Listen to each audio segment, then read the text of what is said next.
Mulai berjalan 1905 menjalankan program baru dengar 1918 betapa beraninya pemuda Indonesia 10 tahun kemudian dengan sembunyi-sembunyi membuat perjanjian untuk membuat negara yang namanya satu nusa, satu bangsa, satu bahasa. Kalau tertangkap kena, strafrecht. Tapi nggak tertangkap. Kemudian berusaha memerdekakan keluarlah proklamasi, kami atas nama bangsa Indonesia dengan ini menyatakan kemerdekaan Indonesia. Hal-hal yang berkenaan dengan pemindahan kekuasaan dan lain-lainnya diselenggarakan dengan seksama dalam tempo yang sesingkat-singkatnya. Tidak bicara hukum, namun bicara dasar negara setelah itu tanggal 18 yang kemudian muncul menjadi Pancasila. Negara berdasar ketuhanan yang Maha Esa, kemanusiaan yang adil dan beradab, persatuan Indonesia, kerakyatan dan selanjutnya mewujudkan keadilan sosial dan selanjutnya.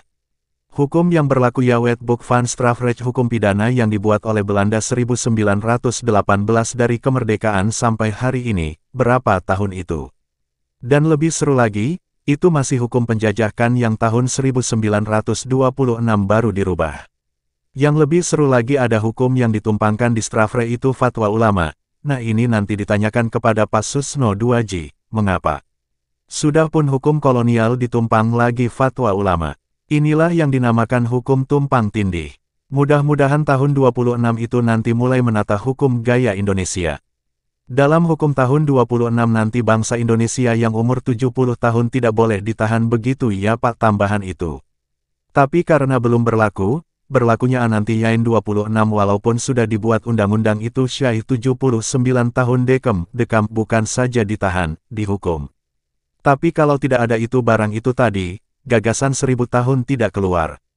Karena Syai dimanapun ditempatkan, di tempat yang panas mencari yang dingin, di tempat yang dingin mencari yang hangat, di tempat yang berduri-durinya dijejerkan, di tempat yang berlumpur ditaburi padi.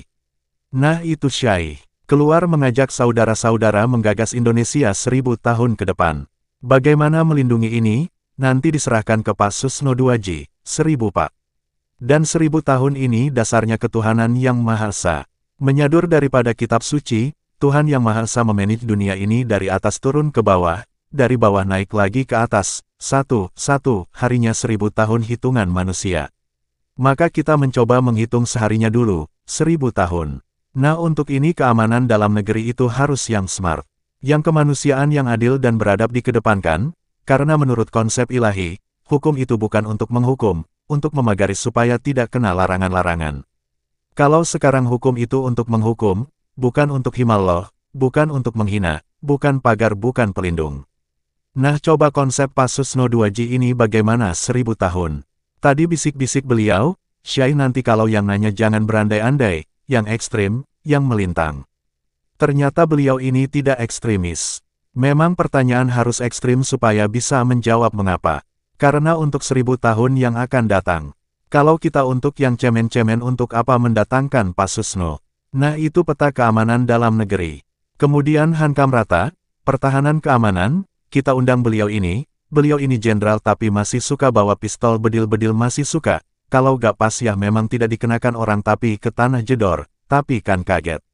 Ini jenderal satu ini masih seperti itu, masih bisa seperti itu walaupun sudah pensiun. Maka barangkali perlu ditahan juga, jenderal kok pernah ditahan, gak apa-apa, pimpinan pesantren saja ditahan.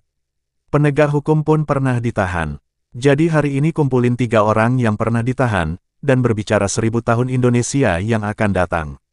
Ternyata orang-orang yang berpikir jauh itu yang sudah bertopo broto diibaratkan perumpamaan, ditombak laka-laka disudu mantu, itulah Satrio Wirotomo.